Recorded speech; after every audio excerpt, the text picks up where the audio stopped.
Howdy, I'm back with another video, and today I just wanted to share with you how you can turn your regular 4-string bass into a 5-string bass without invasive repairs or taking it apart, without basically destroying your bass guitar, okay?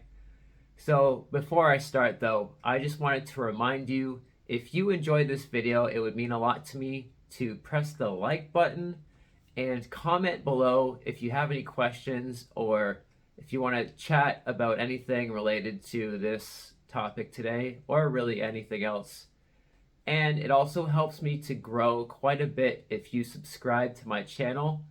That helps me to stay relevant in the algorithm, and it really just helps me to reach more people who might need this information and this experience that I have to offer. And one more thing before I start, if you want to support me and you like what I do here, the best way to support me is to go to monsterswhosleep.com/music, monsterswhosleep.com/music, and you can buy any of my music on my website, and that goes straight to me. So that is a huge help to me, and it keeps me what am I trying to say here? It keeps me funding my projects, like my Monsters Who Sleep project that I just mentioned. It helps me buy new gear, and it helps me to pay my bills, really, is what it is. So that would be the greatest way that you can show your support. Otherwise, I hope you enjoy this video. Thank you so much. And let's just get to it, shall we? So I just want to cover a few things just to make sure we're on the same page about what is necessary for this this transformation from a 4-string bass into a 5-string bass. And I just want to clarify too that this isn't exactly turning a 4-string bass into a bass with 5 strings. Rather, it's just getting the range of a 5-string bass with a 4-string bass. And I'm going to try and make it as easy as possible for you to make this transition so that you don't have to deal with the heartache of things not fitting properly, string gauges being too uncomfortable, and that sort of thing, okay? So, for starters, I just wanted to talk about the scale length of the standard bass guitar. And by scale length, what I mean is, I will show you. Let me show you.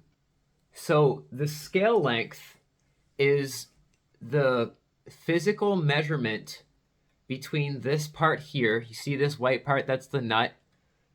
If you know your gear already, obviously, you don't need me to tell you this. But for anyone who doesn't know what this is, this white part that holds the strings in, that's the nut. And all the way down to the bridge, see these metal pieces that hold the strings up as well? Those are the saddles of the bridge. So the physical measurement in inches between this nut and these saddles on a typical bass is going to be 34 inches. So the space between these two spaces is 34 inches. Now, you might wonder why that's necessary or why it's even important to know. And the reason is, it's going to be a lot harder to do this if your bass is shorter than 34 inches long. If your scale length on your bass guitar is a short scale bass, you're probably not going to get as good results as with what you call a long scale bass, which is really the standard scale length for a bass guitar. Okay, so all of the tips I'm about to share with you, they work best on these long scale bass guitar necks, okay? And you'll see medium bass guitar necks like 33, 32 inch bass necks. I think they go to 32. And then there's short scale, which will go to 30 inches. And you don't really need to know exactly the science behind it, but I will just let you know, because of the length, it affects the vibration intensity of the string. So this is going to help if you have a long scale bass. And another thing I will mention about the nut here. So this nut, if you look closely, you'll see that each of these grooves that are holding up the string are cut a certain width to hold the specific string that it's holding, okay? Now, obviously, each of these strings, it's fairly easy to tell that each of these strings are different thickness. And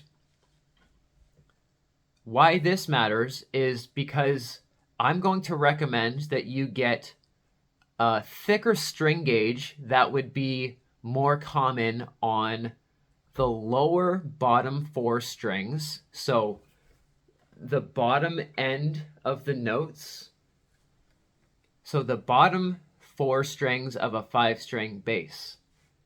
And this might get a little confusing with the terminology, but there are certain bass guitar string packs that the thickness of the lowest string is the same as a 5-string bass, the lowest string of a 5-string bass. So you can literally get string packs that have 4 strings for a 4-string bass in the same gauge that a 5-string bass would have on the bottom 4 strings.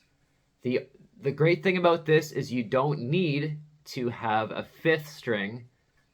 And you should also know that if you do it this way, you're not going to get the extra range for the higher string on top, obviously, because it's not as many strings as a 5-string bass. So you will get the low end, you'll get the low B string, and then the rest of the strings will just start as if it's a standard tuning bass guitar. So that's another thing, is when you're changing these strings, first of all, you want to make sure the nut is thick enough to hold these thicker strings. So the carved gap that these strings are sitting in have to be thick enough that the string doesn't just float on top of it almost. You want it to like nestle in the bottom of the nut. So this is important because if it's not settling in the bottom of the nut, you might have your string migrate or jump out of the nut, and you'll go out of tune and your string will come loose. So that's where it can get complicated, because doing further construction on the nut sometimes is required for these thicker string gauges. And that's kind of a beast of its own, because not only is it very labor intensive, but if you can't do it yourself, which most people can't, I don't recommend it. I recommend going to a professional. That's going to cost you a lot of money just because of how labor intensive it is. So yeah, I should preface this by saying, if you're going to do this, just make sure that you don't do any permanent damage to your bass. If you have to cut any part of the fretboard or the headstock, if you have to adjust anything in your bass that it can't go back to the way it was before, I don't recommend doing it. And take it to a professional unless you know what you're doing. But again, if you know what you're doing, like, you probably don't really need me to tell you this. So yeah, so those are some things to keep in mind, okay? The scale length from the nut to the bridge saddles, you can literally just measure it with like a a measuring tape to see what scale length your bass guitar is. That's going to keep the strings vibrating at their optimal intensity, and there's not going to be too much slack that it's hard to play. And now I want to recommend a couple of sets rather of strings. So there's the D'Addario balanced tension 120 gauge strings, or at least that's the gauge of the bottom string. I'll post a picture on this video and I'll post a link below. It's not sponsored by D'Addario, but there's also another string set. It's the Ernie Ball Beefy Slinky bass strings, which are slightly thicker. And one issue that I've almost had to work around is, do you see where the strings go in the holes of the bridge? It's going to be a tight fit, so I'm not sure how this works on every bass, but when I've changed my strings to these extremely thick bass strings, they just barely squeeze through the hole. So I don't know a whole lot about other basses, like the bridge size and the hole size of the string slot in the bridges.